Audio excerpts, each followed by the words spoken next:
Welcome to the world of objections. This is the bit that trips up most salespeople, but in actual fact the world of objections is the best thing that happens to any salesperson. We have a look at objections and we can classify them into excuses or opportunities. Now, in the world of selling, every time the customer talks back to you, it's your opportunity. So let's then explore that it's not an excuse. This is not the customer saying, I don't want to go ahead. It's an opportunity for you to demonstrate your skills. Now, any good salesperson wants to show their skills. So the first part comes across as when you come to handle objections.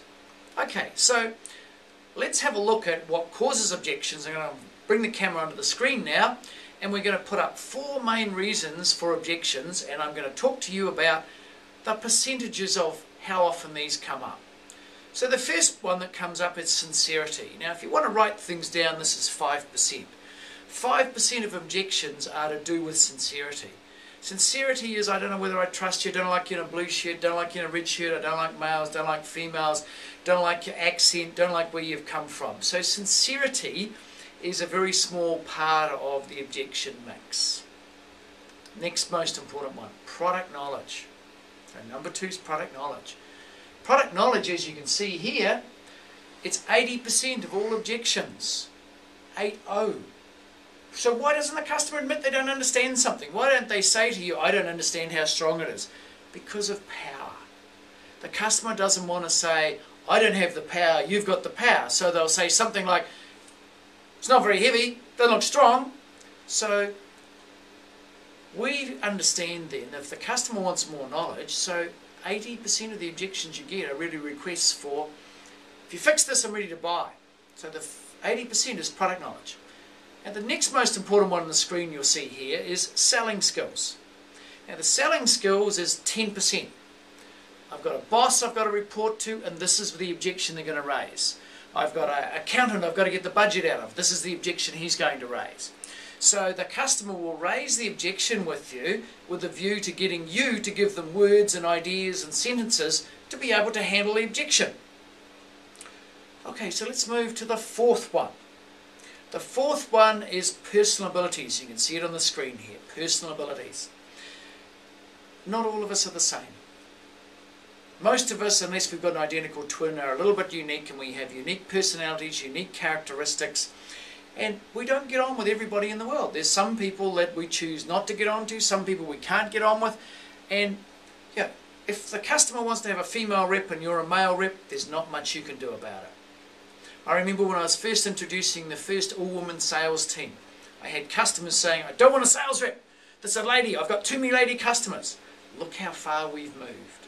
Now, significant proportions of salespeople are ladies and females who do a very good job because they're emotional and empathetic. So let's recap those 4. 5% is sincerity, 80% is product knowledge, 10% is selling skills, 5% is personal abilities. Okay, so if you have a look at this list on the screen, discount sincerity, discount personal abilities. 9 out of 10 objections are requests for more information. 9 out of 10. So if we take that on board and we say, okay, 9 out of 10 objections are if I provide them with this information, they'll be more ready to make a decision, so therefore they're probably going to buy. Let's then have a look at how we can use that knowledge and the skill. First thing I want you to do is to write down all the objections that you get. Put them on a piece of paper with 2 columns. Left-hand column, you're going to put all the objections you're going to get and leave the right blank, because what we're going to do with that is we're going to put some answers. So by writing down the common objections, now have a look at that list.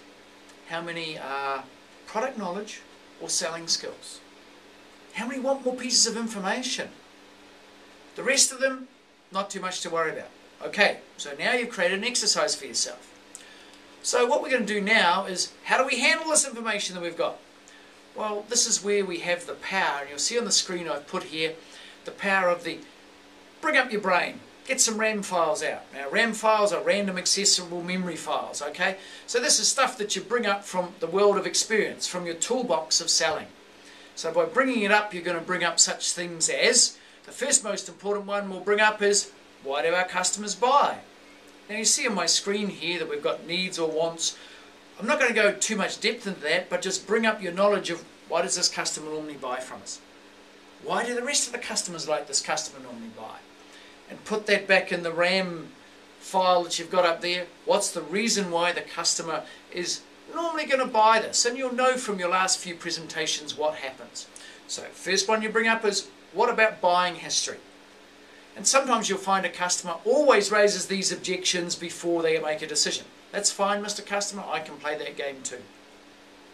Okay, next most important thing we have to do is bring up our product knowledge file. So the second random accessible memory file is product knowledge. So have a look on the screen. Confidence comes from your ability to answer the questions. Questions about your product.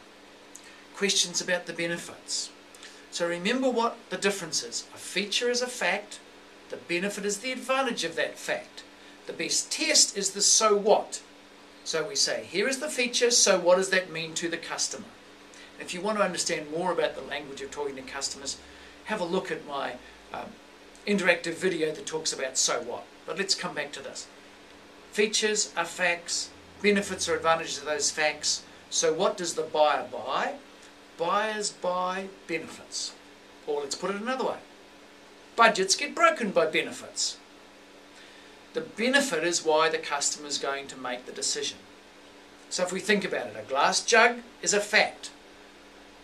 The benefit of the glass jug is we can see the level of liquid inside it.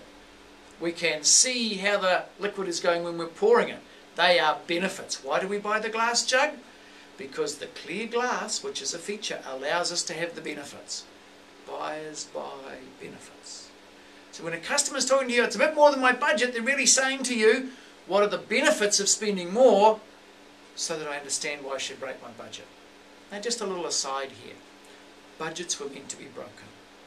Whether it's a revenue budget or an expenses budget. So forget about budgets. Who's going to aim at something that's going to be broken? Focus on things going to hold together.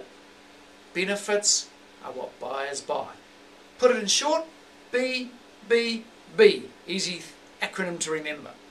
So we bring up the file about the benefits. Now occasionally you haven't got an easy benefit. So think about the concept of the feature or the fact that I've put up on the screen here. These are boring. These really are boring. So you have a look at the feature and then convert it into the benefit by saying, so what? The jug is made of glass, so what does that mean to the customer? They can see the level of liquid inside it.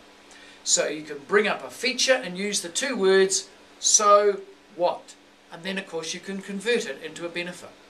So now we've brought up history about the customer's decision making. We've brought up why do people buy. We've brought up the buyers buy benefits concept, and we've brought up the feature concept.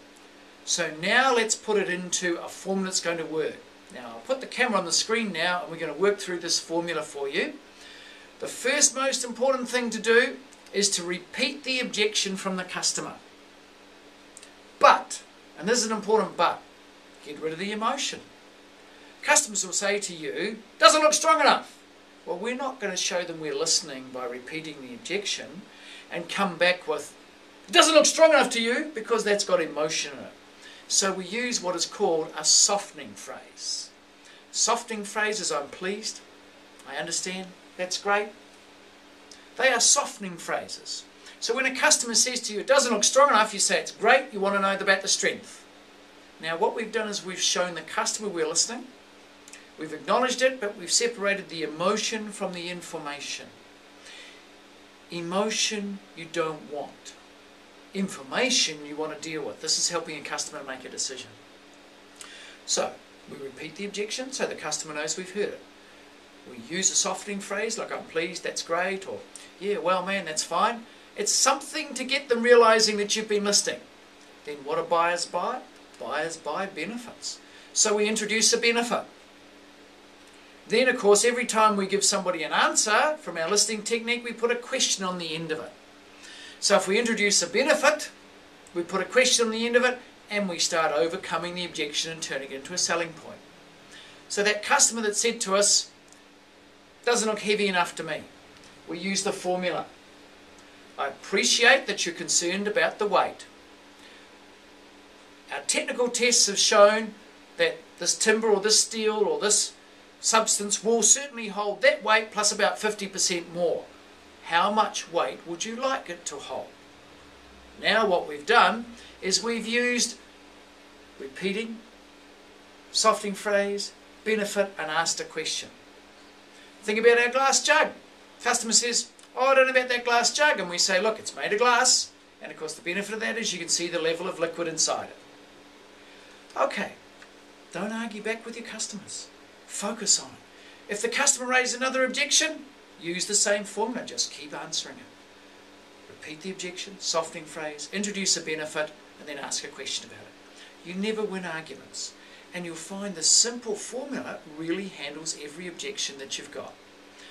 Get agreement to proceed. If you raise another objection, same formula, and clear what the customer doesn't know. You see, the secret to objection handling is this formula that I've got on the screen. Now I'm going to leave you with one last little thought. Look at the sentence that I put up on the screen.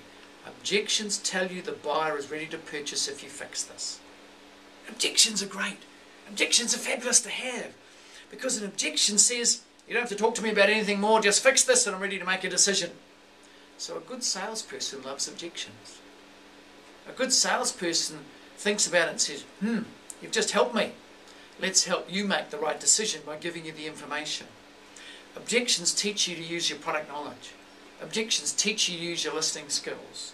Objections teach you to understand the difference between emotion and information. So when it comes to objection handling, just remember that very simple little formula, and I'll repeat it for you. Use this little formula by repeating with a softening phrase, introducing with a benefit, and then asking a question. If you do that every time, you'll turn objections into selling points, and you'll enjoy your selling. Objections are great to have. If you want to know a little bit more about price objections, tune in to the video that I've got on price objections. Go for it. Handle those objections. And if you get a really tough one, you can't handle it, send me an email. Pick up the phone and ring me, and I'll give you the answer using the formula. Go enjoy those objections. You're now a better salesperson.